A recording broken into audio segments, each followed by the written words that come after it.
बूढ़ा होता है तो उसकी जवानी चली जाती है। कहाँ जाती है? बोले उसकी जवानी बेटे के रूप में सामने खड़ी हो जाती है। वो बेटा ही उसका दूसरा रूप है।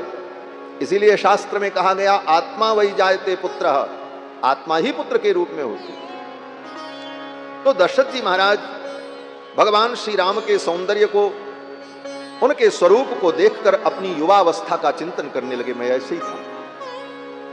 टीकाकार विद्वानों ने लिखा है कि दशरथ जी की नाक, आंख, हाथ, पैर जो अंग जैसा था वैसे ही राम जी टू कापी, अपने पिता के ही समान। इसीलिए दशरथ जी महाराज जब देखने लगे तो देखते ही रहे।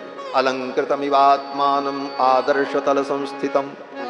और दशरथ जी ने कहा, राम कल मैं तुम्हें युवराज पद पर अभिषेक करना चाहता हूं और कल ये अभिषेक संपन्न हो जाए। गुरुदेव तुम्हें जिन नियमों के पालन का विधान बताएं उन नियमों का तुम पालन करना, कल तुम्हारा राज्याभिषेक। ये सूचना दशरथ जी ने स्वयं दी भगवान राम को। राम जी ने पिताजी के चरणों में प्रणाम किया और कहा, पिताजी जैसी आपकी आज्ञा। पिताजी को प्रणाम करके भगवान श्री राम और कुमार लक्ष्मण जब चले, तब तक दशरथ जी को फिर कुछ याद आया और श्री दशरथ जी ने अपने मंत्री सुमंत्र से कहा, मेरे राम को एक बार फिर बुला करके लिया। सुमंत्र जी आए और राम जी से कहा, महाराज आपको पुनः याद कर रहे हैं। भगवान श्री राम कुमार लक्ष्मण आए और फिर पिताजी को प्रणाम किया। और जब प्रणाम करके बैठे तो दशरथ जी ने कहा, राम मैं चाहता हूं कि कल निश्चित रूप से तुम्हारा राज्याभिषेक हो जाए। ये कार्यक्रम स्थगित न हो, क्योंकि मेरे जीवन का अब कोई ठिकाना नहीं। राम मुझे रात्रि में नींद नहीं आती, और नींद अगर आती भी है तो रात्रि में मुझे भयानक स्वप्न होता है। बड़े बड़े भयानक स्वप्न मुझे आते हैं। और मैंने दैवज्ञों को बुलाया, बड़े बड़े ज्योतिषियों को बुलाया और उनसे मैंने पूछा कि ये जो दुस्वप्न आते हैं इसका परिणाम क्या है। तो उन ज्योतिषियों ने, विद्वानों ने कहा, आवेदयन्ति हि दैवज्ञाः। उन दैवज्ञों ने यही कहा कि राजन ऐसा स्वप्न अगर आता है तो इसका मतलब है कि कोई बहुत बड़ी विपत्ति आने वाली है और ऐसी विपत्ति में राजा की मृत्यु भी हो सकती है। दशरथ जी ने यह बात राम जी से कही। दशरथ जी ने कहा, राम मेरे जीवन का कोई ठिकाना नहीं है। आवेदयन्ति हि दैवज्ञाः सूर्यांगारक राहु भी। सूर्य, मंगल और राहु, ये तीनों ग्रह मेरे मारक स्थान पे बैठे हुए हैं, ऐसा ज्योतिषियों ने कहा है। ऐसी स्थिति में राजा ही मृत्युमाप्नोति। दशरथ जी ने कहा, राजा की मृत्यु भी हो सकती है।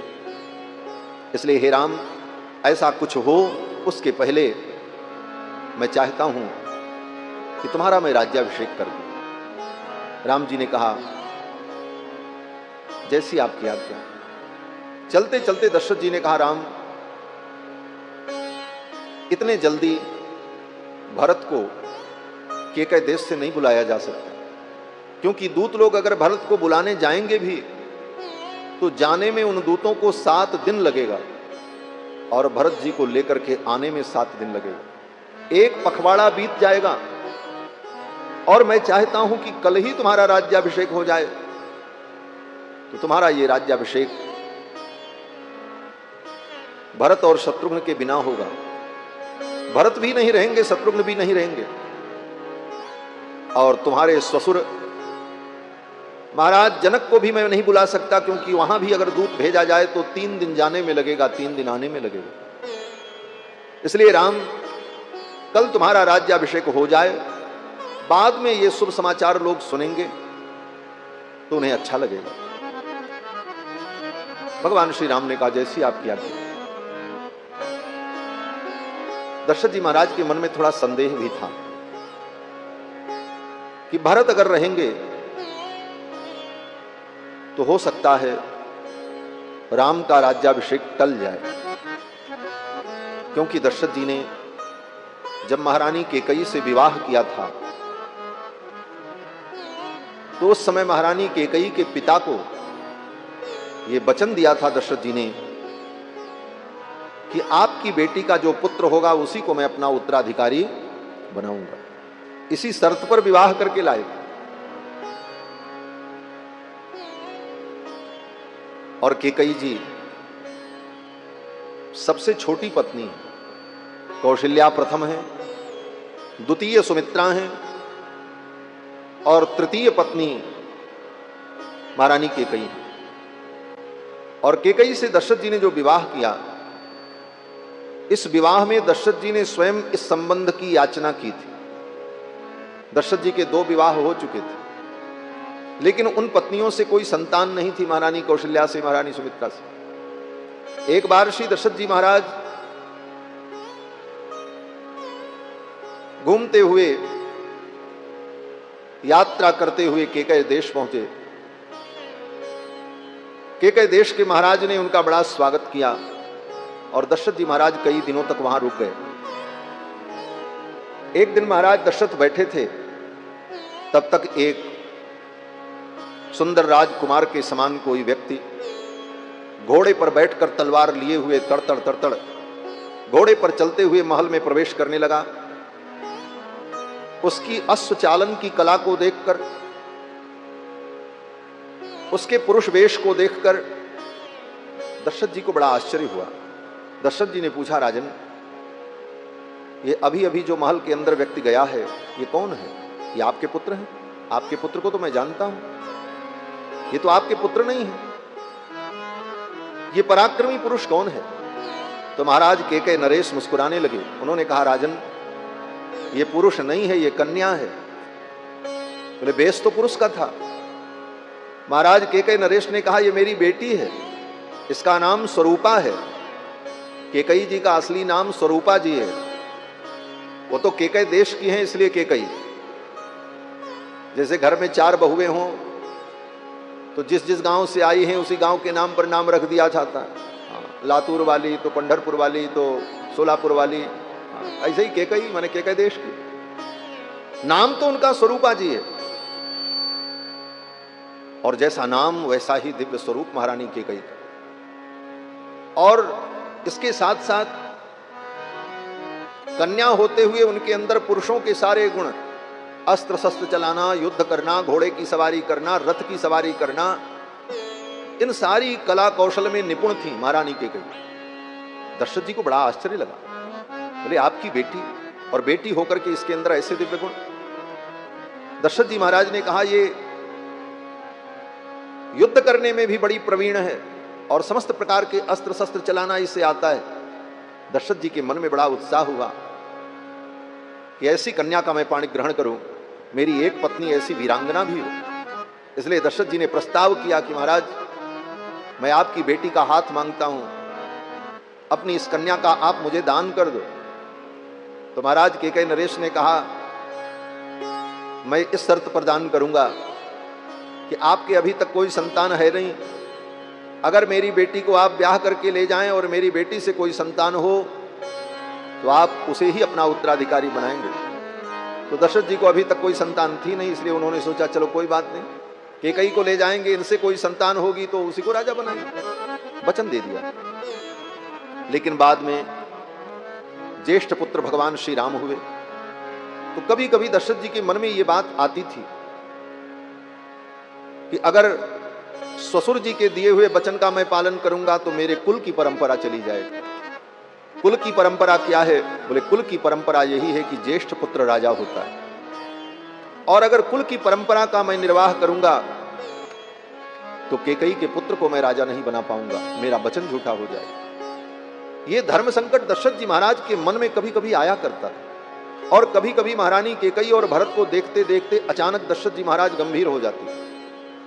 महारानी केकई कई बार जब इस प्रकार के दृश्य को देखी तो महारानी केकई ने एक दिन एकांत में महाराज दशरथ से पूछ लिया, महाराज, मुझे और मेरे पुत्र को जब आप देखते हो तो अचानक कभी कभी आप गंभीर हो जाते हो, किस बात की चिंता आपको होती है? मैं जानना चाहती हूं।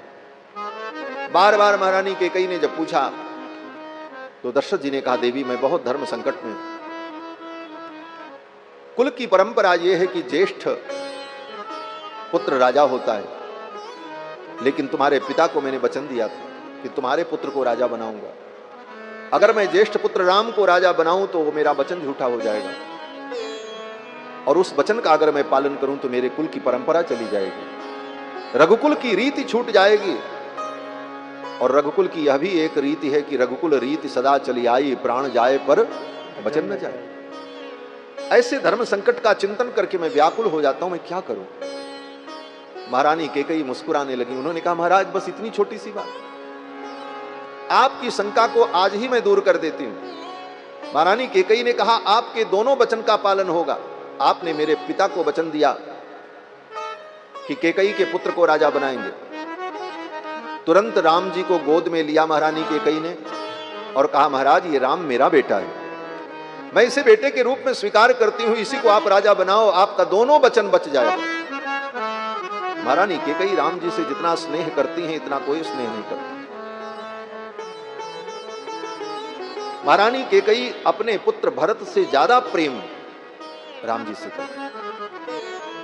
राम जी को गोद में लिया और कहा, महाराज ये राम मेरा ही बेटा है और इसे ही आप राजा बनाओ।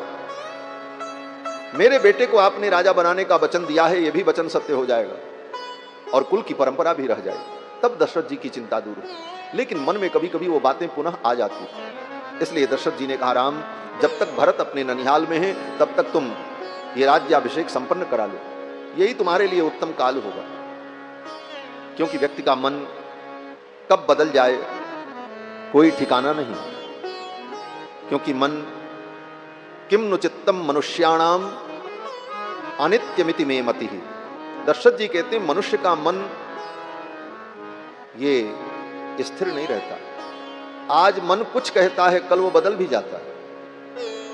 दशरथ जी ने कहा कि किम नु चित्तम मनुष्याणाम अनित्यमिति में मति ही।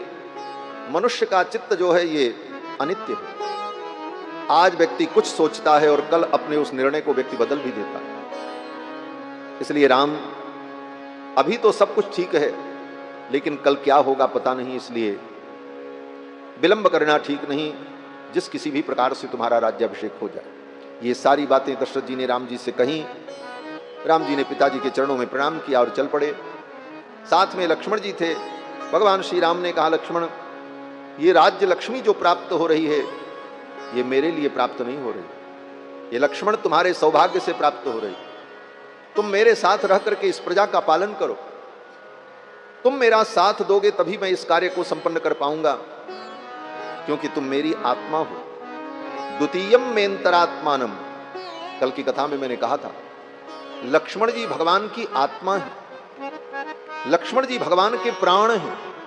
स्वयं भगवान कहते हैं, द्वितीयम मेंतरात्मानम, तुम मेरी दूसरी आत्मा हो, तुम्हारे बिना मेरा कोई कार्य नहीं होगा। इसलिए लक्ष्मण ये राज्य लक्ष्मी जो प्राप्त हो रही है ये तुम्हारे लिए प्राप्त हो रही है। लक्ष्मण जी ने कहा, प्रभु जैसी आपकी आज्ञा। अब तो अयोध्या में चारों तरफ आनंद की लहर दौड़ पड़ी। जब ये समाचार चारों तरफ गया, कल राम जी राजा बनेंगे, अब तो किसी को नींद नहीं आ रही महाराज। केवल रात बीतने की बात है, रात बीत जाए सवेरा हो जाए, राम जी राजा बने। लेकिन वो निगोड़ी रात इतनी लंबी हो गई कि कट नहीं रही। अयोध्यावासी सोच रहे कैसे ये रात बीते सवेरा हो और राम जी का राज्याभिषेक हम देखें। और स्वर्ग में बैठे हुए देवता बोले, देवता व्याकुल हो गए। भगवान का अवतार तो असुरों के संहार के लिए हुआ था, लेकिन अब तो ये राजा बनकर के अयोध्या में बैठ जाएंगे, और ये राजा बनकर के अयोध्या में बैठ जाएंगे तो रावण का वध कौन करेगा? इन्हें तो वन में जाना चाहिए। अब देवता को बड़ी चिंता हो गई महाराज। सब लोग यही कह रहे थे, कल कब होगा? सकल कहीं कब हुई हैं काली, और विघ्न मनावहीं देव कुचाली। देवता लोग विघ्न मनाने लगे कि राम जी का राज्याभिषेक न हो। सकल कहीं कब हुई है काली, विघ्न मनावहीं देव कुचाली। सकल कहीं कब हुई है काली, विघ्न मनावहीं देव कुचाली। विघन मनावई देव कुचाली, विघन मनावई देव कुचाली। देवता लोग विघ्न मनाने लगे कि कल राम जी का राज्याभिषेक किसी प्रकार टल जाए और राम जी वन में चले जाए। देवताओं ने जाकर के सरस्वती से कहा, हे सरस्वती मैया, आप अयोध्या जाओ और जाकर के किसी की बुद्धि बदल दो, ये सारा कार्यक्रम बिगड़ जाए, राम जी का राज्याभिषेक न हो। सरस्वती ने उन देवताओं को देखा और सरस्वती ने कहा, ये देवता इतने स्वार्थी, अपने स्वार्थ के लिए राम जी के राज्याभिषेक में भी विघ्न करना चाहते हैं। लेकिन फिर सरस्वती ने विचार किया कि राम जी का राज्याभिषेक नहीं होगा, ये वन में जाएंगे तो असुरों का संहार होगा, और असुरों का संहार होगा तो लोग सुखी होंगे, इसीलिए तो भगवान का अवतार हुआ। सरस्वती चल पड़ी। सरस्वती ने कहा, ठीक है, मैं जाती हूं, कोई उपाय करती हूं। सरस्वती आई और सरस्वती ने सोचा, मैं किसकी बुद्धि बदलूं?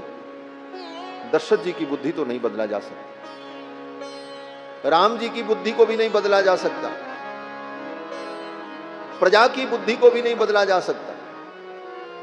तो सरस्वती ने जब देखा तो एक व्यक्ति मिला। कौन? बोले मंथरा मिली। ये मंथरा कौन थी? बोले ये मंथरा महारानी केकई की बहन थी, परिवार की ही थी।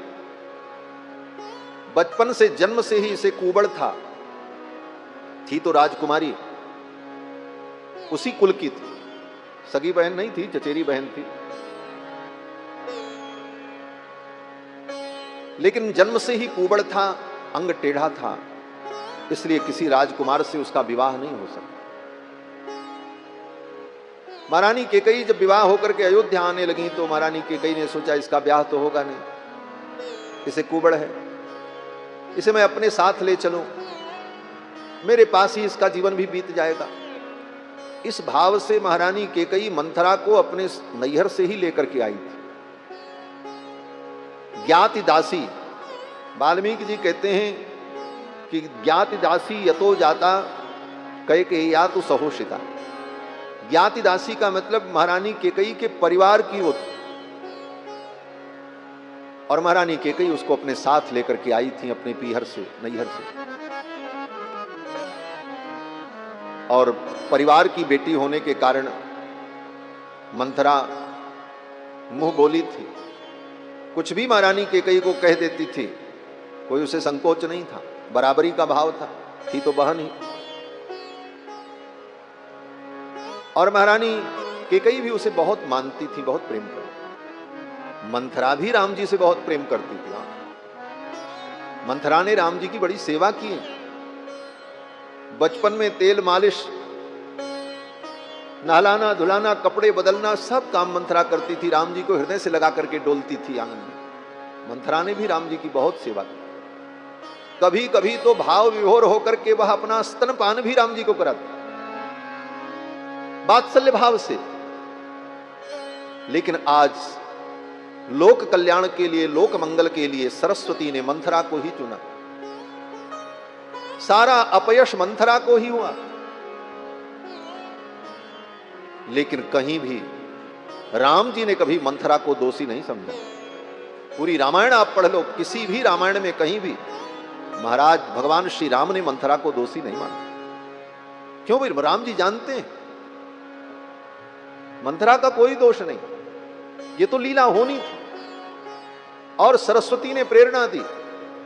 लेकिन सरस्वती को भी प्रेरणा देने वाले कौन है? बोले सरस्वती भी स्वतंत्र नहीं है।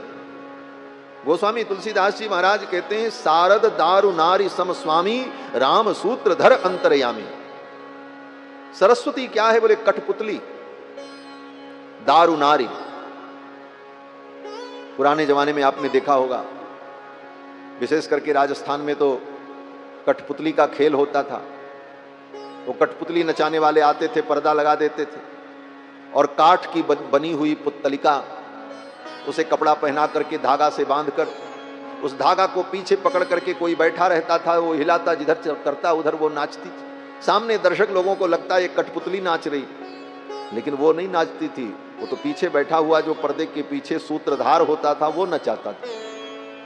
गोस्वामी तुलसीदास जी महाराज कहते हैं ये सरस्वती क्या है? बोले कठपुतली है। और इसके सूत्रधार कौन है? बोले इसके सूत्रधार राम जी जो पर्दे के पीछे। सारद दारु नारी समस्वामी राम सूत्रधर अंतर यामी। और राम जी जैसा नचाते हैं सरस्वती वैसे ही नाचती। राम जी ने सरस्वती को प्रेरित किया और सरस्वती ने मंथरा को चुना। और सरस्वती ने सोचा मंथरा की बुद्धि को बदल दें और इसी के द्वारा यह कार्य संपादित हो। मंथरा की बुद्धि को सरस्वती ने फेरा और परिणाम ये हुआ कि चारों तरफ अयोध्या में बंधनवार लगाया जा रहा था। अयोध्या के मार्ग पर दीपस्तंभ लगाए जा रहे थे, पूरी अयोध्या सजाई जा रही थी। तब तक वो मंथरा किसी काम से महल के ऊपर गई। छत पर जाकर के उसने जब देखा ऊपर से अयोध्या को, अयोध्या इतनी सुंदर सजी हुई, क्या बात है, इतनी कौन सी तैयारी चल रही है। मंथरा को बड़ा आश्चर्य हुआ कि इतनी बड़ी तैयारी अयोध्या में और मुझे पता नहीं। अयोध्या में कुछ होने वाला हो तो मंथरा को पहले पता चलता था। आप कहोगे मंथरा को कैसे पता चलता था? बोले कुछ भी होना हो पहले निर्णय तो महाराज करते थे, और महाराज जो निर्णय करते थे सबसे पहले अपना निर्णय महारानी केकई को बताते थे, और केकई को बताते ही वो बात मंथरा को पता चल जाती थी। महारानी कौशल्या, महारानी सुमित्रा को और लोगों को बाद में पता चलता अयोध्या में क्या होने वाला है, पल पल की खबर मंथरा के पास रहती। आज मंथरा को बड़ा आश्चर्य हुआ, इतनी बड़ी तैयारी अयोध्या में चल रही है और मुझे खबर नहीं, ये क्या होने वाला है। मंथरा अचानक महल के छत से नीचे उतरने लगी तो मंथरा ने देखा महारानी कौशल्या ब्राह्मणों को दान कर रही थी, अन्नदान, वस्त्रदान, द्रव्यदान, खूब प्रसन्न होकर के लुटा रही थी। तो मंथरा आई और मंथरा ने आकर के पूछा क्या बात है, आज राम माता इतनी प्रसन्न क्यों है और इतना लुटा रही हैं, क्या कारण है? तो महारानी कौशल्या मंथरा से कहती हैं, मंथरे कल मेरे पुत्र राम को महाराज युवराज पद पर अभिषिक्त करेंगे, अपने राम के मंगल कामना के लिए मैं दान कर रही हूं, ब्राह्मणों का सत्कार कर रही हूं। इतना सुनते ही मंथरा के हृदय में आग लग गई। सादह्यमाना क्रोधेन मंथरा पापदर्शिनी, पापदर्शिनी मंथरा के हृदय में आग लग गई मानो, और वहां से वो दौड़ पड़ी और दौड़ती हुई आई महारानी केकई के महल में। महारानी केकई अपने पलंग पर बड़े ठाठ से लेटी हुई थी, तकिए के ऊपर अपने हाथ को टिकाकर और हाथ को सिर से लगाकर कुछ सोच रही थी।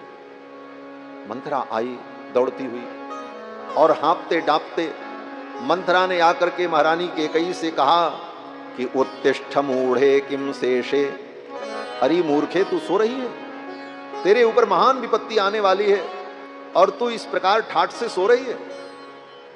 लेकिन महारानी केकई ने मंथरा के इन वचनों पर ध्यान नहीं दिया, वो ऐसे ही लेटी रही अपनी मुद्रा में और सोचती रही। मंथरा ने कहा महारानी आपके ऊपर बहुत बड़ी विपत्ति आने वाली है, और अगर आप संभल नहीं गई, सावधान नहीं हो गई तो ये विपत्ति आपके सारे सुख को छीन लेगी। बार बार जब मंथरा ऐसा कहने लगी तो महारानी केकई ने कहा बात क्या है, पूरी बात बताओ। तो मंथरा ने कहा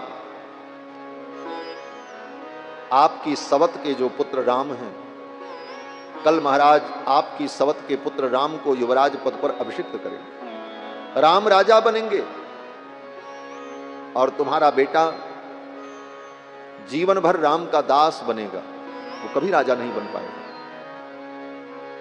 और महारानी आपकी भी स्थिति बिगड़ जाएगी। महारानी कौशल्या तो राजमाता बनेंगी और आप बोले आप राजमाता की दासी बनोगी। ऐसी कान में धीरे धीरे समझाया। अब तो महारानी केकई सुन करके बड़ी प्रसन्न हुई, नाराज नहीं हुई। महारानी केकई ने कहा, मंथरा मेरे राम को महाराज कल राजा बनाएंगे? ये तो बड़ी ही प्रसन्नता का विषय है। महाराज से मैं रोज कहती थी राम को राजा कब बनाओगे, कब राम का अभिषेक करोगे, तो महाराज रोज बातें बदल देते थे, लेकिन आज उन्होंने इतना सुंदर निर्णय लिया है, ये समाचार सुनकर के मैं प्रसन्न हूं। तुरंत महारानी केकई ने अपने गले का नौलखा हार निकाला और मंथरा को दे दिया। बोले ऐसा शुभ समाचार तूने सुनाया है। दिव्यमाभरणम तस्मई कुब्जायै प्रददौ शुभाम। वाल्मीकि जी कहते हैं अपने गले के उस दिव्य हार को निकाल करके महारानी केकई ने मंथरा को दे दिया। तेरे मुंह में घी शक्कर, ऐसा सुंदर समाचार तूने सुनाया। लेकिन इतना सुनने के बाद महारानी केकई ने कहा, देख मंथरे, तेरी सब बात मुझे अच्छी लगी, लेकिन एक बात अच्छी नहीं लगी। तू मेरे राम में और मेरे भरत में भेद समझती है। महारानी केकई ने मंथरा को समझाया, रामे वा भरते नाहम विशेषम नोपलक्षये। हे मंथरे, मेरे राम में और मेरे भरत में कोई अंतर नहीं है। मेरा भरत मेरी उतनी सेवा नहीं करता जितना मेरा राम मेरी सेवा करता है, और कभी ये अंतर तू समझना मत। महारानी केकई ने मंथरा से कहा, मंथरे और कोई तेरी इच्छा हो तो तू बता। तूने इतना शुभ समाचार सुनाया। वरम परम ते प्रददामि तम वृणु। महारानी केकई ने कहा, इसके अतिरिक्त और कुछ तू मांगना चाहती है तो मांग ले। इतनी प्रसन्न हुई महारानी केकई। तब मंथरा ने देखा, अरे ये मेरे कहने पर भी इनके मन में कोई बदलाव नहीं आया। तब मंथरा ने राम जी की आलोचना शुरू की, राम जी की असूया की। असूया, असूया क्या है? कहते हैं कि गुणेषु दोषाविष्करणम असूया। किसी के अंदर दोष नहीं है, फिर भी हम अपने स्वभाव के कारण उसके अंदर दोष का दर्शन करने लग जाएं और दोष का वर्णन करने लग जाएं, तो इसको असूया कहते हैं। राम जी के अंदर कोई दोष नहीं है, लेकिन फिर भी मंथरा राम जी के अंदर दोष बताने लगी। मंथरा ने कहा, महारानी आप नहीं जानती हो, राम राजा बनते ही तुम्हारे पुत्र भरत को देश से निकाल देंगे। देशांतरम नाययिता, इस देश से निकाल देंगे भरत को, अयोध्या में रहने नहीं देंगे। तुम क्या समझती हो? और देश से निकाल दें, यहां तक तो ठीक है, लेकिन महारानी ये राजनीति बड़ी विचित्र होती है। राजनीति में कुछ भी असंभव नहीं होता। मंथरा ने कहा, राम राजा बनने के बाद तुम्हारे पुत्र भरत को देश से निकाल दें, यहां तक तो ठीक है, लेकिन मुझे तो लगता है लोकांतर मथा पिवा। मंथरा ने कहा, लोकांतर मथा पिवा, अर्थात तुम्हारे पुत्र भरत को इस लोक से ही विदा कर देंगे, कोई षड्यंत्र करके तुम्हारे पुत्र भरत को मरवा देंगे। और महारानी आपकी तो जो दुर्दशा होगी, आप जीवन भर महारानी कौशल्या की सेवा करोगे, उनकी दासी बनकर के रहोगी, और सवत के स्वभाव को आप नहीं जानती हो। सवत कभी अपने सवत के सुख को नहीं देख सकती। कौशल्या तुम्हारी सवत है, सपत्नी है, वो तुम्हें कभी सुखी देखना नहीं चाहिए। जिस प्रकार कद्रू ने विनिता को दुख दिया, उसी प्रकार कौशल्या तुमको दुख दे। उदाहरण दिया, ये घर फोड़ने वाले जो लोग होते हैं ना, वो ऐसे ऐसे तर्क ढूंढ लेते हैं और उनकी सुनने लग जाओ तो लगता है वही सही कहते हैं। यही स्थिति महारानी केकई की हो गई। मंथरा ने कहा, कद्रू विनितहि दीन दुख तुम्हें कौशिला देव। जिस तरह कद्रू ने विनिता को दुख दिया, उसी प्रकार कौशल्या तुमको दुख देगी। और अभी कुछ दिन इस महल में रह लो, हाँ, और राम को राजा बनने दो। जिस दिन राम राजा बनेंगे, ये महल तुमसे छीन लिया जाएगा, और जहां नौकरों के लिए क्वार्टर्स बने हुए हैं, वहीं पर तुम्हारे लिए भी एक कमरा अलॉट होगा, हमारे बगल में ही रहोगी। मंथरा ने ये सारी बातें महारानी केकई की बुद्धि में भर दिया, और महारानी केकई की मति भी पलट गई। महारानी केकई ने कहा, ऐसा कभी नहीं होगा, मैं मर जाऊंगी लेकिन मैं अपने सवत की सेवा नहीं करूंगी। मंथरा ने कहा, महारानी मर जाएं आपके शत्रु, आप क्यों मरोगी? मेरे रहते आपको मैं मरने दूंगी? पहले मैं मरूंगी, आपको तो कुछ नहीं होगा। केकई ने कहा, मंथरे मैं क्या करूं? अब तो महाराज ने तय कर दिया है, कल राम का राज्याभिषेक होगा, केवल रात भर का समय बचा है, अब तो कुछ किया भी नहीं जा सकता। और भरत यहां है भी नहीं, मेरा बेटा भरत भी यहां नहीं है, और इतने जल्दी वो आ भी नहीं सकता। तो मंथरा ने कहा, महारानी अभी भी सब कुछ हो सकता है। कैसे? महारानी केकई तो सोच नहीं पाई, उनकी बुद्धि में कोई उपाय नहीं आया, लेकिन मंथरा ने ही उपाय बताया। मंथरा ने कहा, महारानी मेरी बात अगर मानो तो सब काम बन जाएगा। महारानी केकई ने कहा, कौन सी बात? मंथरा ने कहा, महारानी महाराज ने आपको 2 वरदान देने के लिए कहा था। बहुत दिन पहले देवासुर संग्राम में उन्होंने वचन दिया था कि 2 वरदान कभी भी मांग लेना, जो मांगना हो। तो महारानी आज वही 2 वरदान काम आएंगे। एक वरदान में आप भरत के लिए अयोध्या का राज्य मांग लो, और दूसरे वरदान में 14 वर्ष के लिए राम का वनवास मांग लो। 2 वरदान भूप सन थाती, मांगहु आज जुड़ा बहु छाती।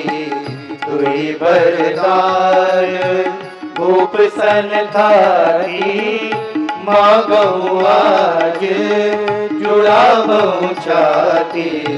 सुतहि राज रामहि बनवासु, तेहु लेहु सब सब तेहु लासु। सुतहि राज रामहि बनवासु, तेहु लेहु सब सब तेहु लासु। 2 वरदान।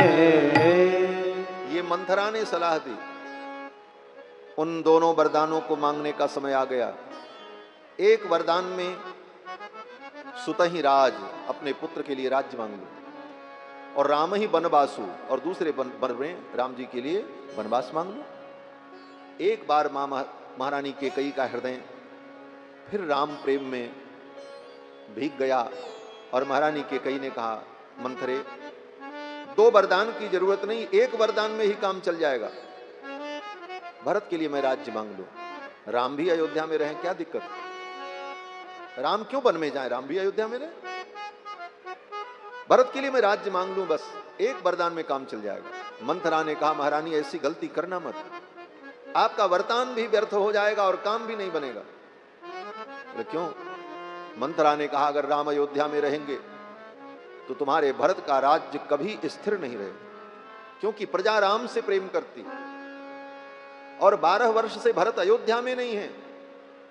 प्रजा का पूर्ण अनुराग राम के प्रति है। ऐसी स्थिति में तुम्हारे भरत को अगर राज्य मिल भी जाए तो वो राज्य स्थिर नहीं रहेगा, और कभी भी प्रजा विद्रोह कर देगी, और वो राज्य भरत को छोड़ना पड़ेगा, और वो राज्य पुनः राम को मिल जाएगा। इसलिए महारानी बुद्धिमानी यही है कि भरत को राज्य मिल जाए और राम अयोध्या से 14 वर्ष के लिए वन में चले जाए। भरत 12 वर्ष से ननिहाल में है, उनको प्रजा भूल चुकी है। राम 14 वर्ष के लिए वन में चले जाएं तो राम को प्रजा भूल जाएगी, और भरत में प्रजा का स्नेह दृढ़ हो जाएगा, और तुम्हारे पुत्र भरत का राज्य स्थायी हो। इसलिए मैं कहती हूं 2 वरदान मांगो, भरत को राजा बनाओ और राम को वन में भेजो 14 वर्ष के, तभी ये कार्य सफल होगा। मंथरा की इस बात को सुनकर के महारानी केकई मंथरा को ऊपर से नीचे तक देखने लगे। महारानी केकई ने कहा, मंथरा तू इतनी बुद्धिमान है, तेरे अंदर इतनी बुद्धि, मैं तो ऐसा कभी सोच भी नहीं पाई। महारानी केकई ने कहा, मंथरे आज मुझे पता चला। बोले क्या पता चला? महारानी केकई ने कहा, मंथरे ये तेरे पीठ में जो कुबड़ है ना, ये कुबड़ नहीं है, ये तो बुद्धि का खजाना है, इसी में सारी बुद्धि भरी है। महारानी मंथरा ने कहा, यदेव सोनम, ये तेरे पीठ में जो कुबड़ है ये क्या है? कहते हैं मतयः क्षत्र विद्याश्च मायात चात्र बसंती थे। ये बुद्धि का खजाना है, इसी में सारा ज्ञान विज्ञान भरा है। आज मुझे पता चला कि कुबड़ी स्त्रियां इतनी बुद्धिमान क्यों होती हैं। मंथरा बड़ी प्रसन्न थी।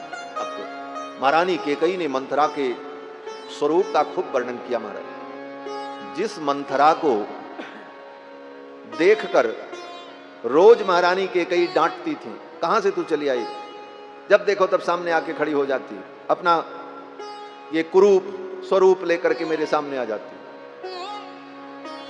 मंथरा सुन लेती थी। लेकिन आज महारानी केकई कहती है, मंथरा तू कितनी सुंदर है, तेरे पांव कितने सुंदर हैं, तेरी जंघाएं कितनी सुंदर है, तेरी कमर कितनी सुंदर। कई श्लोकों में महारानी केकई ने मंथरा के सौंदर्य का वर्णन किया वाल्मीकि रामायण। तेरी नाक कितनी सुंदर है, तेरी आंख कितनी सुंदर है। अब सबको तो सुंदर कह दिया, लेकिन उस कुबड़ को क्या कहें जो पीठ में निकला था। तब महारानी केकई ने कहा, अरे मंथरे तेरे पीठ पर ये जो कुबड़ है ना, रथ घोण मिवायतम, रथ के धुरे के समान। जैसे रथ में जो पहिया होता है उसमें जो लट्टू लगा रहता है, धुरा गोल गोल। महारानी केकई कहती है, रथ के धुरे के समान तेरे पीठ पर ये जो स्थगु है, कुबड़ है, ये बुद्धि का खजाना है। मतयः क्षत्र विद्याश्च माया चात्र वसंतिते। सारी माया और सारी विद्या इसी में भरी है। और मंथरे तू चिंता मत करना,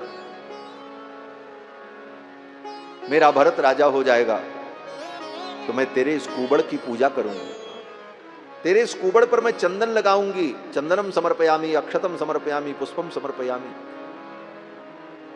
और इतना ही नहीं, शुद्ध सोने का हार बनवा करके तेरे इस कुबड़ को पहनाऊंगी। तुझे तो हार पहनाऊंगी ही पहनाऊंगी, लेकिन तेरे इस कुबड़ के लिए एक हार और मैं बनवाऊंगी। ये सब महारानी केकई ने कहा। आज महारानी केकई को मंथरा में गुण दिखाई पड़ने लगे। जहां व्यक्ति को अपने स्वार्थ की पूर्ति दिखाई पड़ती है, वहां गुण ही गुण दिखाई पड़ता है। क्यों बोले, उसका स्वार्थ वहां जुड़ जाता है। आज महारानी केकई को मंथरा में सारे गुण दिखाई पड़ने लगे। मंथरा ने कहा, महारानी अब ये सब बातें तो आप बाद में करना। महारानी केकई ने कहा, मंथरा तू चिंता मत कर, मेरा भरत राजा बनेगा तो मैं अपने भरत से कहूंगी, बेटा अब तुम एक काम करो। पहला काम तुम्हारे लिए यह है कि सारी दुनिया में गुप्तचरों को भेजो और तुम्हारे गुप्तचर जाकर के पता लगावें दुनिया में कितनी कुबड़ी स्त्रियां हैं। सारी स्त्रियों को अयोध्या बुलाओ। ये कुबड़ी स्त्रियां बड़ी बुद्धिमान होती, इनको सबको बुलाओ। और मंथरा तू चिंता मत करना, जितनी कुबड़ी स्त्रियां हैं दुनिया में सबको मैं बुलवाऊंगी और वो सब तेरी दासी बनकर के रहेंगी। तू उनके बीच में रानी के समान डोलेगी। मंथरा ने कहा, महारानी ये सब काम आप बाद में करना, अभी जो काम है वो करो। बोले क्या काम? मंथरा ने कहा, आप कोप भवन में जाओ और महाराज जब आएंगे पूछने के लिए कि आपको क्या हो गया, क्यों आप नाराज हो, तो आप अपने मन की बात मत कहना। जब वो अपने प्रिय पुत्र राम की शपथ ले लें तब अपने मन की बात उनसे कहना, जिससे वो अपने वचन से पीछे न हटें। ये सब सिखा करके मंथरा ने महारानी केकई को तैयार किया और महारानी केकई कोप भवन में गई। कोप भवन गवनी कैकेयी, कोप भवन गवनी कैकेयी, कोप भवन गवनी कैकेयी।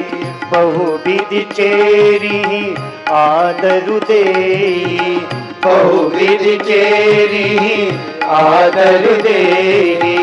कोप भवन गवनी कैकेयी, कोप भवन गवनी कैकेयी। महारानी केकई कोप भवन के लिए चल पड़ी और मंथरा की बड़ी प्रशंसा की महारानी ने। कोप भवन बड़े बड़े राजाओं के यहां महल में एक ऐसा कक्ष होता था कि अगर राज परिवार का कोई व्यक्ति और विशेष करके महारानियां नाराज हो जाएं किसी कारण से, तो कोप भवन में जाकर के बैठ जाती थी। और ये संदेश महाराज को मिले तो महाराज वहीं जाकर के एकांत में उनको मना लें, उनके सुख दुख को सुन लें। क्योंकि राजा तो राजा ही होता है। अब सबके सामने लड़ाई झगड़ा हो और बाता कही हो तो ये राजा की इज्जत के खिलाफ है, इसलिए ऐसी व्यवस्था होती थी। ऐसा एकांत कक्ष होता था जहां जाकर के बैठ जाएं और महाराज को सूचना मिले तो महाराज भी चले जाएं और मन की बातें एक दूसरे से कर लें, जिसका गिला शिकवा है वो दूर हो जाए। महारानी कैकेयी भी कोप भवन में गई। महाराज जब अपने राज्य कार्य से निवृत्त होकर के आए तो पूछा, कहाँ है महारानी कैकेयी? दासियों ने कहा, महारानी तो कोप भवन में पधारी हैं। महाराज को लगा क्या हो गया, महारानी को कोप क्यों हुआ, किस बात से नाराज हो गई? तो महाराज दशरथ अनुमान लगाने लगे, हाँ कोप का तो कारण हो सकता है, यही कारण हो सकता है कि मैंने राम के राज्याभिषेक का निर्णय लिया और ये निर्णय अभी तक मैंने महारानी कैकेयी को नहीं बताया। लगता है किसी दूसरे से उनको ये समाचार मिला, इसीलिए मेरे ऊपर नाराज हो गई कि महाराज ने हमसे नहीं बताया। लेकिन कोई बात नहीं, राम के राज्याभिषेक को सुनकर के महारानी कैकेयी प्रसन्न होंगी, मैं उनको मना लूंगा। इस आत्मविश्वास के साथ महाराज दशरथ कोप भवन में पहुंचे। देखा, अथैव मुक्त्वा वचनम सुदारुणम, जाकर के महाराज दशरथ ने जब देखा तो असंस्कृता मास्तरणेन मेदिनीं तदाधितिष्ये पतितेव किन्नरी, जैसे स्वर्ग की कोई अप्सरा, कोई परी आकाश से उड़ती जा रही हो और उसकी गति अचानक बाधित हो जाए और वो भूमि पर गिर पड़े और पड़ी रहे, वो स्वर्ग न जा सके, वो अपने देवलोक में न जा सके तो भूमि पर पड़ी हो, ऐसा ही दृश्य था। महारानी कैकेयी भूमि पर पड़ी थी, जैसे स्वर्ग की कोई अप्सरा भूमि पर पड़ी। पतितेव किन्नरी। महाराज दशरथ आए और महाराज दशरथ ने महारानी कैकेयी को छुआ और कहा, महारानी क्या बात है, आप क्यों नाराज हो? केहि हेतु रानी रिसानी परसत पानी पति ही निवारय। गोस्वामी तुलसीदास जी महाराज इस चित्र का वर्णन करते हैं। केहि हेतु रानी रिसानी परसत पानी पति निवारहि, पानी पति निवारहि। मानहु सरोस भुवंग भामेहि विषम भाति निहारहि, विषम भाति निहारहि। तो वासना रसना रसन परमरम ठाहर देखहि, तुलसी ने पति भवतव्यता बस काम कौतुक देखहि, बस काम कौतुक देखहि। केहि हेतु रानी रिसानी परसत पानी पति निवारहि, पानी पति निवारहि, पानी पति निवारहि। ज्यों दशरथ जी ने छुआ और कहा, महारानी क्यों नाराज हो? केहि हेतु रानी रिसानी। तो महाराज के हाथ को महारानी कैकेयी ने झटक दिया, मुझे मत छुओ। परसत पानी पति ही निवारहि। महाराज ने सोचा आज इनको इतना क्रोध क्यों? महाराज ने कहा, महारानी किसने आपका अपराध किया है, आप बताओ। जिस किसी व्यक्ति ने आपको दुखी किया है मैं उसे दंड दूंगा और आपकी प्रसन्नता के लिए मैं सब कुछ करने को तैयार हूं। आपकी प्रसन्नता के लिए कोई व्यक्ति अबद्ध भी है तो मैं उसका वध कर दूंगा। भले वो मृत्युदंड का अधिकारी नहीं है, लेकिन आपकी प्रसन्नता के लिए मैं उसे फांसी पे चढ़ा दूंगा। आप बताओ तो। अबध्यो बध्यताम कोवा बध्य विमुच्यताम। महाराज दशरथ ने कहा कि आपकी प्रसन्नता के लिए आप कहो तो जिसको फांसी की सजा सुनाई जा चुकी है उसको मैं जीवन दान दे दूं, उसे मुक्त कर दूं। अबध्यो बध्यताम कोवा बध्य विमुच्यताम। आपकी प्रसन्नता के लिए आप कहो तो किसी राजा का राज्य छीन लूं, उसे भिखारी बना दूं, क्योंकि सारी पृथ्वी तो दशरथ जी महाराज की थी। चक्रवर्ती सम्राट थे, बाकी सारे राजा उन्हीं के अधीन थे। महाराज दशरथ ने कहा, महारानी आपकी प्रसन्नता के लिए किसी राजा का राज्य भी मैं पुनः छीन लूं और किसी दूसरे को दे दूं, उस राजा को भिखारी बना दूं। आप कहो तो किसी सड़क चलते हुए भिखारी को राजा बना दूं।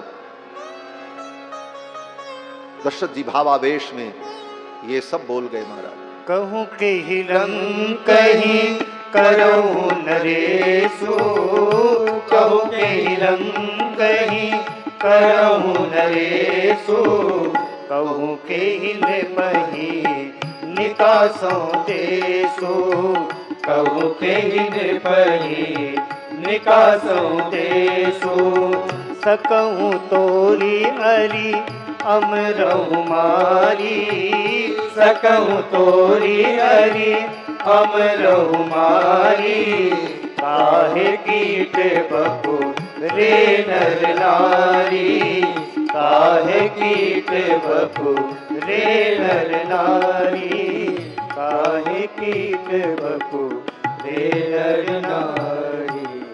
दशरथ जी ने कहा, महारानी देवताओं का एक नाम अमर है। क्यों बोले? देवता मरते नहीं है, इसलिए उनका नाम अमर है, वो अमृत पिए हुए। लेकिन महारानी मेरे पराक्रम को आप जानती हैं, आप कहो तो मैं आपकी प्रसन्नता के लिए जो अमर देवता हैं उनको भी मार डालूं। मनुष्य पशु पक्षी क्या है, ये कीट पतंग मेरे लिए क्या है? और वास्तव में दशरथ जी महाराज का ये सामर्थ्य, तभी तो देवराज इंद्र अपनी सहायता के लिए दशरथ जी को स्वर्ग में बुलाया करते थे। स्वर्ग में आपत्ति विपत्ति आती थी तो सहायता के लिए दशरथ जी को याद किया जाता था। देवताओं के पक्ष से युद्ध करने के लिए जाया करते थे महाराज दशरथ। महाराज दशरथ ने कहा, महारानी आपके लिए मैं सब कुछ करने को तैयार। भावावेश में दशरथ जी सब बोल गए। भावावेश में व्यक्ति को इतना अधीर नहीं होना चाहिए, नहीं तो वो संकट में पड़ जाता है। इतना व्यक्ति अधीर हो जाए भावावेश में तो वो संकट में पड़ जाता है। दशरथ जी महाराज के ऊपर भी संकट आ गया। महारानी कैकेयी ने कहा, मेरे लिए आप देवताओं को मार दोगे, राजा को रंक बना दो, रंक को राजा बना दो। ये तो एक कहने की बात है। आज तक आपने क्या किया मेरे लिए, क्या दिया आपने मुझे? ये प्रश्न बड़ा विचित्र है।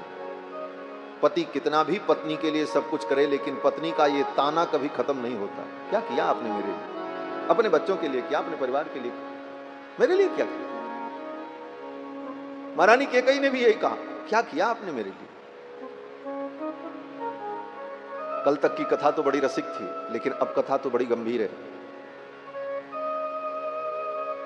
महारानी कैकेयी ने कहा, क्या किया आपने मेरे लिए?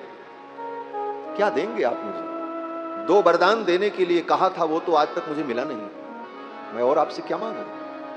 महारानी कैकेयी ने यही कहा कि 2 वरदान देने के लिए आपने कहा था, वो आज तक तो मिला नहीं, मैं और आपसे क्या आशा करूं? महाराज दशरथ ने कहा, महारानी इसमें मेरी गलती नहीं है, आपने कभी मांगा नहीं और मेरा स्वभाव, भोला स्वभाव मैं भूल गया। था तिरा की ना मांगे हुकाऊ, था तिरा की ना मांगे हुकाऊ, बिसर गयो मोहि भोर स्वभाऊ, बिसर गयो मोहि भोर स्वभाऊ।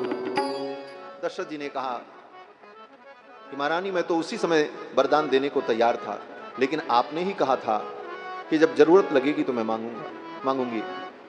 आपने फिर कभी मांगा नहीं। हाँ, मेरी इतनी गलती जरूर है कि मैंने दोबारा आपसे पूछा नहीं, मैं भूल गया, लेकिन कोई बात नहीं। अगर ये भूल मेरी है तो मैं इसे स्वीकार करता हूं और मैं अपने तरफ से एक वचन और देता हूं। बोले क्या?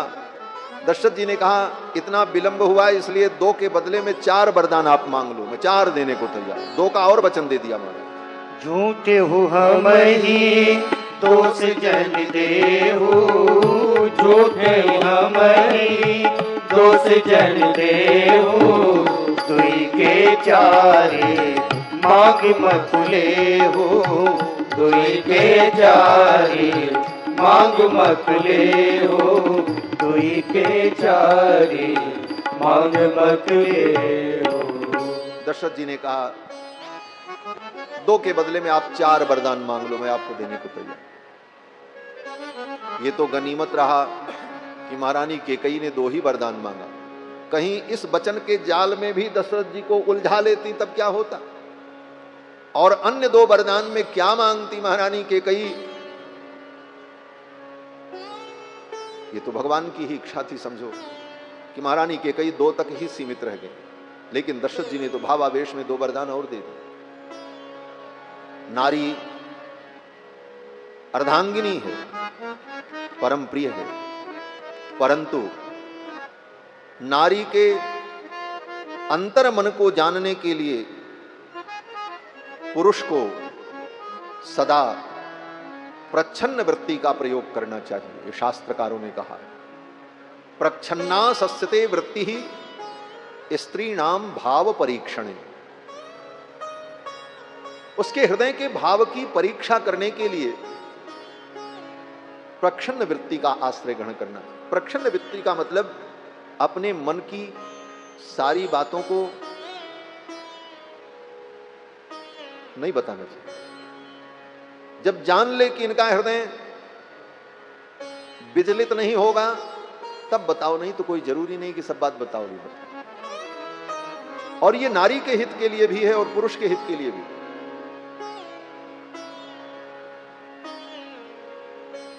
और नारी की जिद कभी कभी पुरुषों के लिए बड़ी भयानक बन जाती है।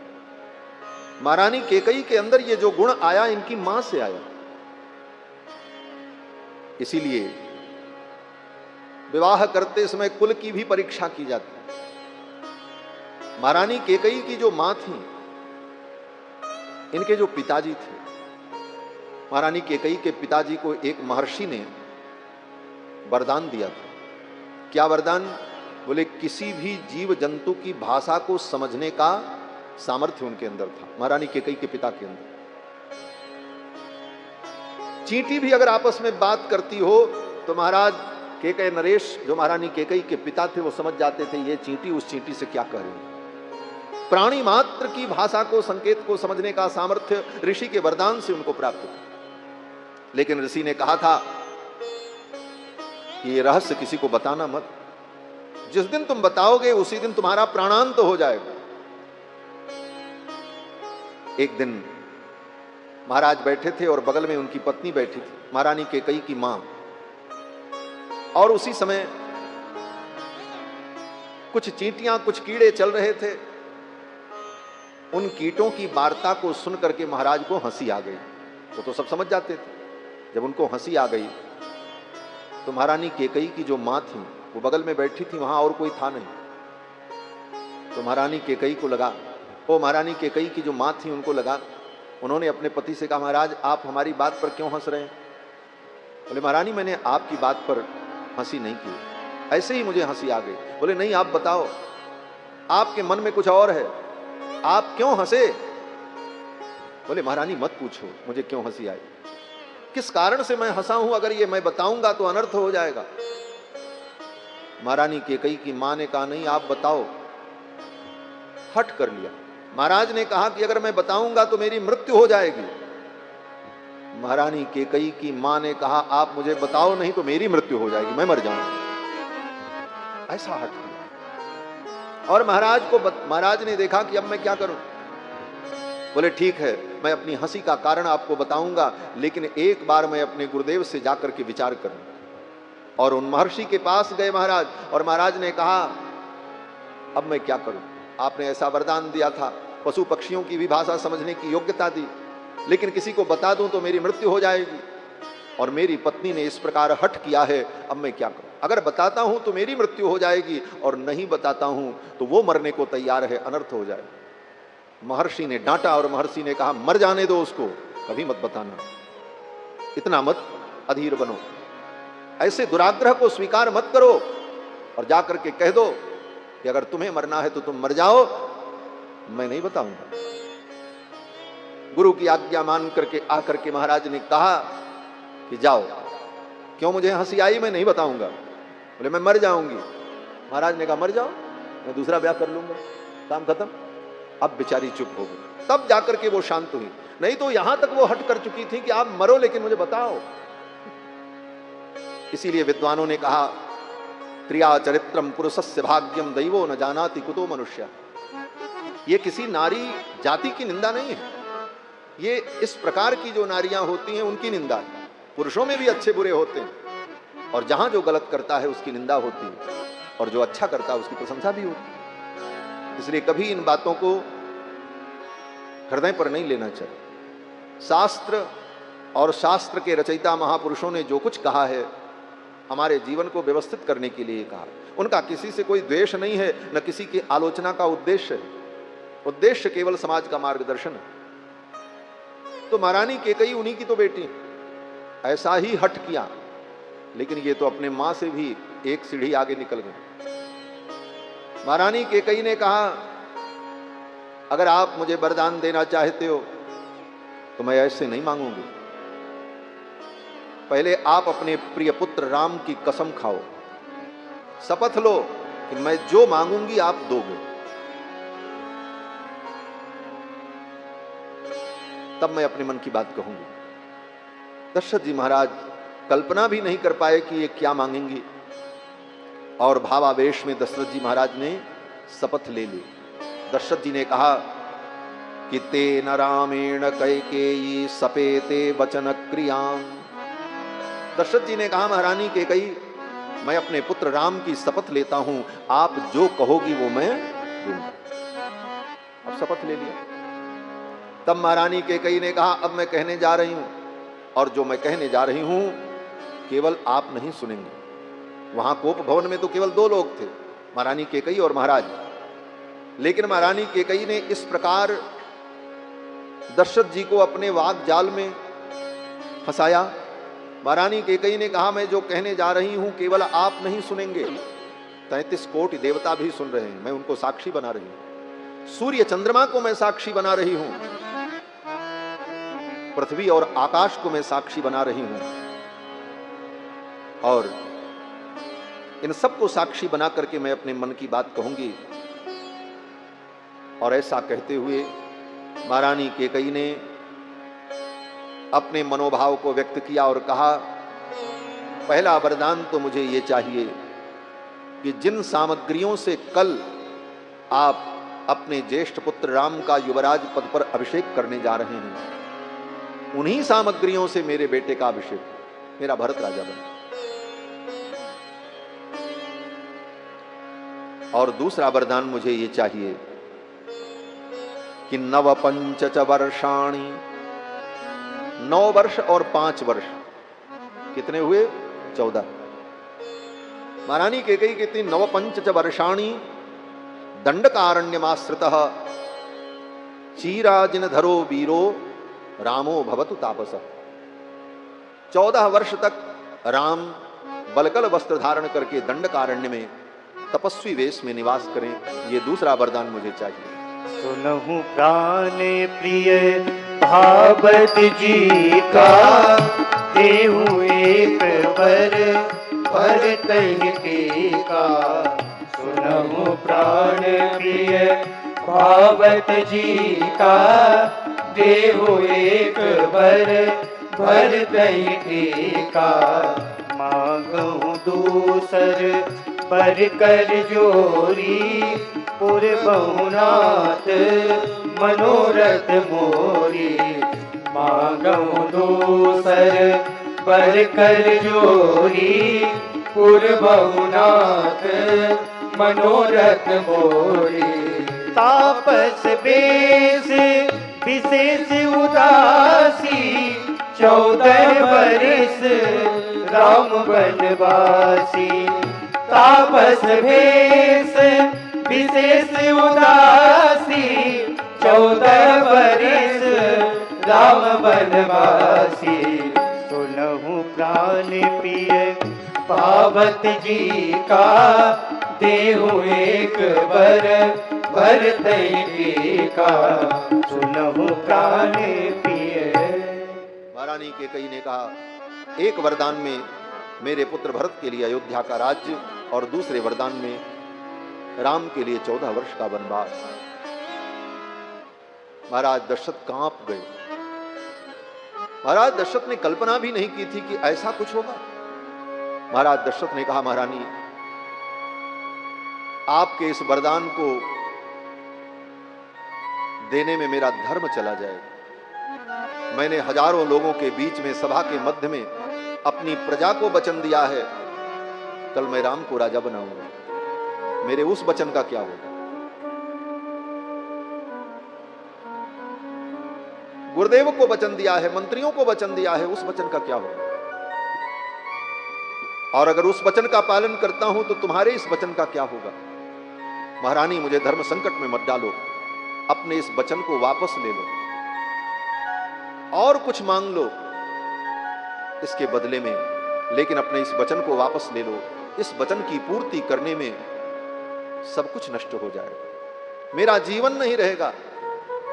इस वचन को वापस ले लो। लेकिन महारानी कैकेयी ने कहा, नहीं, कुछ भी हो जाए मुझे यही 2 वरदान चाहिए। महाराज दशरथ ने दोनों हाथ जोड़कर महारानी कैकेयी के चरणों में अपना मत्था रख दिया। महर्षि वाल्मीकि कहते हैं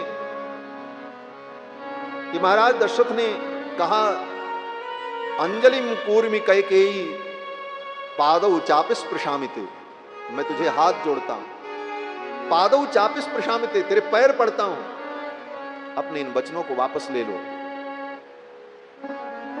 महारानी कैकेयी ने कहा, ऐसा कुछ नहीं होगा, मैं जो कह रही हूं यही वरदान मुझे चाहिए।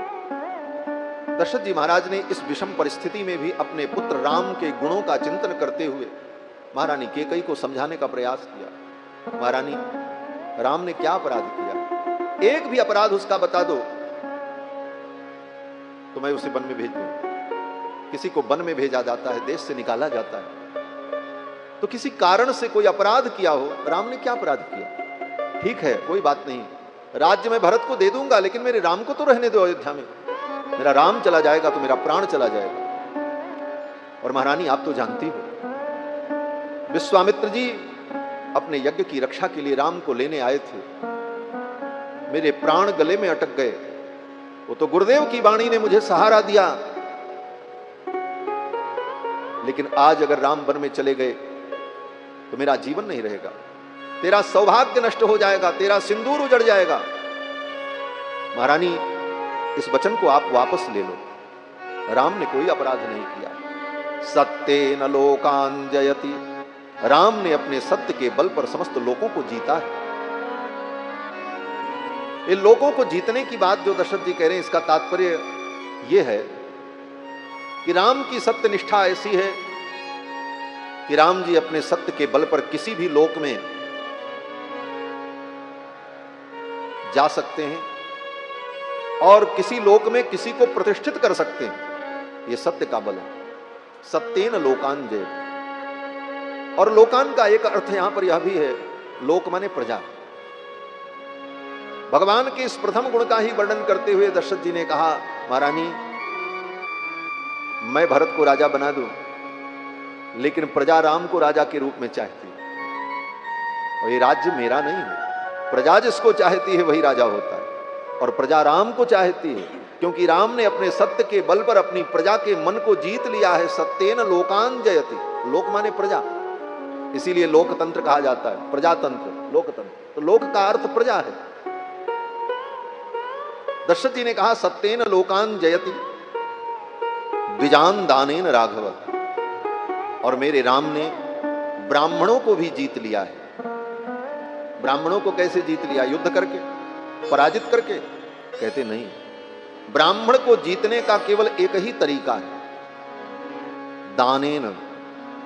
ब्राह्मण को जीतने का यही तरीका है कि उसको दान दो, और दान देने से वो तुम्हारे वश में हो जाए। राम ने ब्राह्मणों को इतना दान किया है कि सारे ब्राह्मण मुक्त कंठ से राम को आशीर्वाद देते हैं। राम ने ब्राह्मणों के मन को, उनके चित्त को अपने वश में कर लिया है। द्विजान दानेन राघवः गुरून् शुश्रूषया वीरो, और अपने गुरुजनों को भी, अपने श्रेष्ठ जनों को भी राम जी ने अपने वश में कर लिया। किस प्रकार? बोले सेवा के द्वारा। सत्य के द्वारा व्यक्ति समाज को जीत लेता है। ये राम जी का आदर्श है। अगर आपके जीवन में सत्य है तो समाज आपको सम्मान देगा, आप समाज के मन को जीत लोगे। अगर आपके अंदर दान की वृत्ति है तो ब्राह्मण भी आपके वश में हो जाएंगे, और सेवा का भाव आपके अंदर है तो आपके गुरुजन, आपके श्रेष्ठ जन जो हैं वह भी आपके अनुकूल हो जाएंगे। अपने से बड़ों को भी अपने अनुकूल करने का यही तरीका है, उनकी सेवा करके उनको प्रसन्न कर लो, फिर उनसे जो चाहो वो करने को तैयार है। बड़ों को कभी तर्क और बुद्धि से और चतुराई से अपने वश में नहीं किया जा सकता। अपने से श्रेष्ठ जनों को वश में करने का यही तरीका है कि उनकी आज्ञा का पालन करो, उनकी ऐसी सेवा करो कि वो तुम्हारी सेवा से प्रसन्न होकर के सर्वथा तुम्हारे अनुकूल हो जाएं। अगर तुम कोई गलत बात भी कहो तो वो ना न कर सके, तुम्हारे संकोच में तुम्हारे लिए वो सब में तैयार हो जाए।